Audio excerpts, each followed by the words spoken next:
Cognitive decline affects millions of people every year.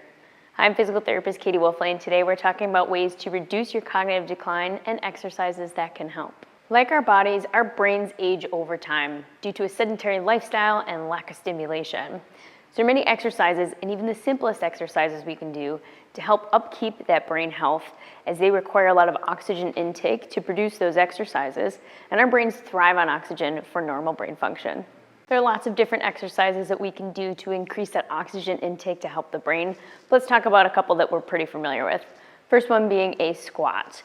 When we're doing a squat, it's good to have our feet hip width apart, and we're working on taking our hips behind us, far like you're sitting into a chair, so that we're keeping our knees over top of our feet, not letting our knees drive too far over the toes, and that allows us to work through our glutes and our thighs, which are some of the largest muscles in our body. And when we use those, they're gonna bring in a lot of oxygen intake.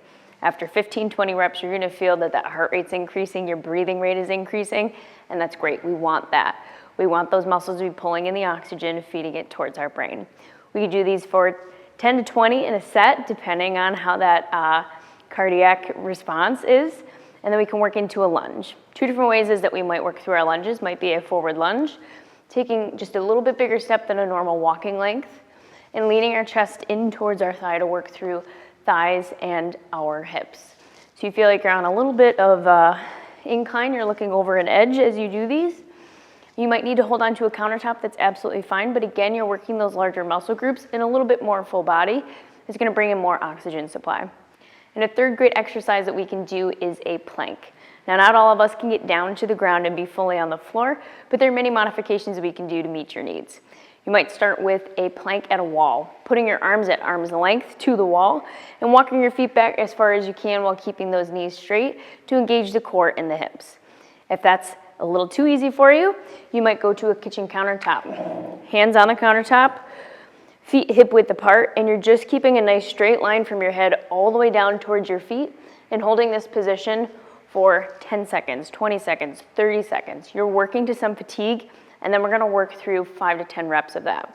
If that's needing a better challenge, bring yourself to the edge of the couch or a low table and perform that plank. Feet hip width, nice straight line, and holding that position until you get some of that good shake through the core and the hips. And an even better way to boost the challenge of these exercises is to listen to something as you exercise. Whether it's music you're gonna sing along to, a podcast, a book, challenging your brain to listen and process while we do those exercises so that your body is bringing that oxygen supply to the muscles and to your brain creates the best environment to really improve that brain health. Try adding these exercises and challenges into your daily routine. Make it a regular thing, and hopefully you'll start to see some improvement in that mental clarity. If you're looking for more tools and things to learn to improve that brain health, register for our online wellness series, Boost Your Brain Health, on January 28th. You'll learn some invaluable tools to help improve that clarity and your physical well-being, and our registration is free.